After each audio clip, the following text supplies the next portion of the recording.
बिस्मिल्लाहिर्रहमानिर्रहीम। अल्लाहुम्मा सल्ली अला मुहम्मद व आले मुहम्मद। मोहतरम नाज़रीन, जिलहज का महीना और 583 हिजरी की तारीख थी जब लोग फराइज़ हज से फारिग होकर अपना मालो मता ऊँटों पर लाद कर दीवाना वार इश्को मस्ती में सरशार मदीना पहुँच चुके थे।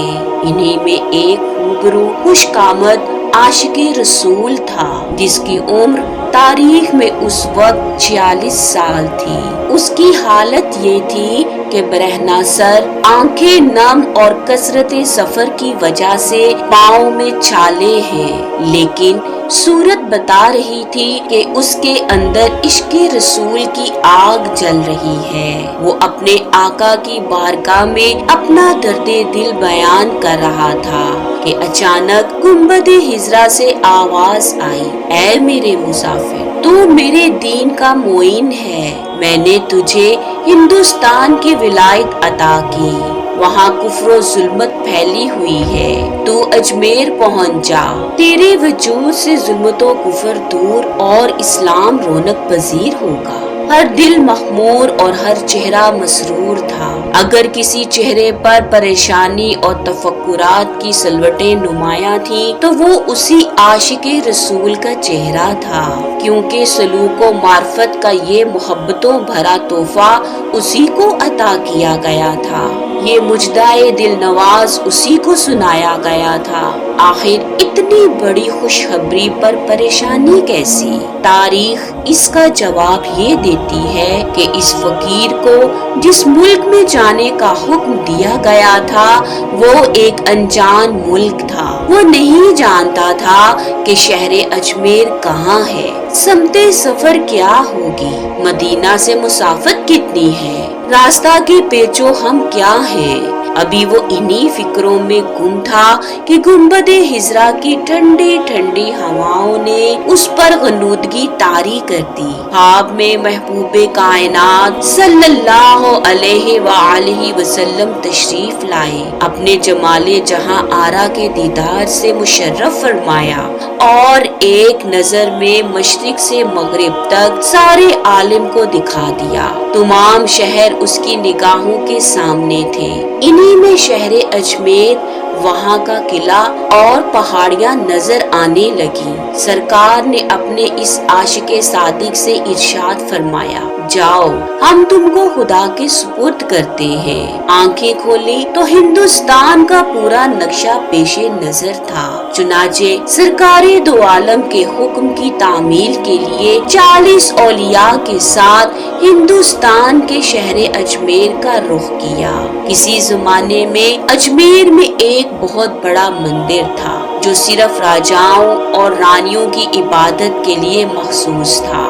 मंदिर के साथ ही एक तालाब था जिसका नाम अना सागिर था। हिंदू इस तालाब के पानी को इंतहाई मुतबर्रिक ख्याल करते थे। उनका अकीदा था कि जो इस तालाब में गुस्ल कर ले उसके सब गुनाह झड़ जाते हैं। कहते हैं इस मंदिर में रात को इतने चिराग जलते थे कि सिर्फ एक ही रात 3.5 मन तेल इन चिरागों में इस्तेमाल होता था। इर्द गिर्द के कई देहात मंदिर के नाम थे, यानी इन देहात की आमदन मंदिर पर खर्च होती थी। मंदिर में हजारों मुलाजिमीन थे जिनका काम आने वालों की रहनुमाई करना था कि कौन सा देवता बेटे अता करने वाला है, कौन सा देवता सेहतो तंदुरुस्ती का मालिक है और किस मूर्ति की पूजा से दौलत मेहरबान होती है। ख्वाजा गरीब नवाज रहमतुल्लाह अलैह इस मंदिर में तशरीफ ले गए और अना सागिर से कुछ फासले पर चटाई बिछाकर अपने मरीदों के हमरा बैठ गए।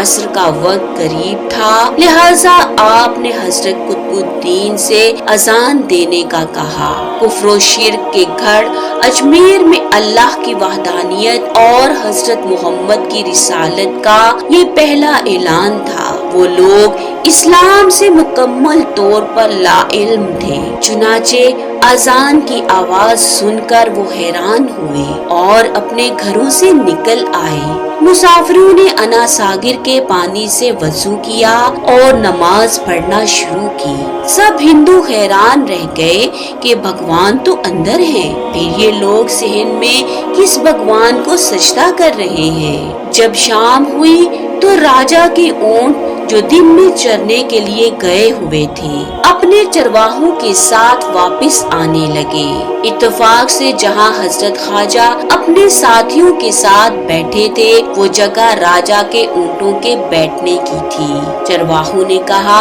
उठो बाबा, ऊँटों के बैठने की जगह खाली करो।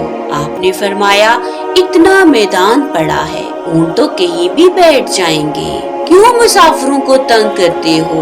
वो ना माने और मुसलसल इसरार करते रहे कि ऊंट उसी जगह बैठेंगे। आखिर उन्होंने बहुत बदतमीजी से कहा, ये राजा के ऊँटों के बैठने की जगह है और इधर राजा के ऊँट ही बैठेंगे, तुम लोग कहीं और डेरा लगाओ। आखिर आपने उठते हुए हजरत कुतुब से फरमाया, उठो कुतुबुद्दीन, ये कह रहे हैं कि ये ऊँटों के बैठने की जगह है, तो चलो अब यहाँ ऊँट ही बैठे रहे।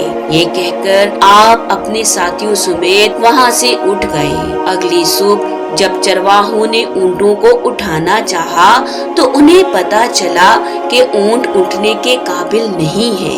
उन्होंने ऊँटों को मार मार कर जबरदस्ती उठाना चाहा, लेकिन वो बैठे ही रहे। चरवाहे परेशान हो गए कि जो ऊँट उनके एक इशारे पर उठ खड़े होते थे आज क्यों नहीं उठ रहे।